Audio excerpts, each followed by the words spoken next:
خبر شامل کرتے ہیں سعودی عرب کے شہر جدہ سے report Haji Muhammad Nasir Qadri advertising director P N P news H D معروف سماجی شخصیت چودھری طارق عبدالمجید ارائیں کی جانب سے علماء کرام کے اعزاز میں عشائیے کا اہتمام جدہ میں مقیم نوجوان کاروباری سماجی شخصیت چودھری طارق عبدالمجید ارائیں شہاب کالج والے نے عمرہ کی سعادت کے لیے آئے ہوئے مدرسہ جامع محمودیہ شاہکوٹ ضلع ننکانہ کے معروف عالم دین مولانا انعام اللہ بابر اور جامعہ مسجد عائشہ کے خطیب مولانا شاہد کے اعزاز میں طرز تکلف عشائیے کا اہتمام کیا۔ تقریب میں چودھری طارق عبدالمجید کے قریبی دوستوں کی بڑی تعداد نے شرکت کی۔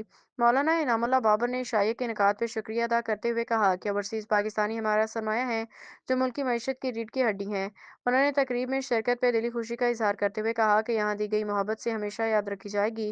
تقریب میں چیئرمین مسلم اور لیگ نون چودھری اکرم گجر، حاجی عرفان گوندل، ملک رمیز اور دیگران موجود تھے۔ تقریب کے اختتام پہ سابقہ مشیر برائے وزیر اعلیٰ پنجاب چودھری اظہر وڑائچ کے چھوٹے بھائی واجد محمود مرحوم کے انتقال پہ ان کی مغفرت کے لیے خصوصی اجتماعی دعا کی گئی۔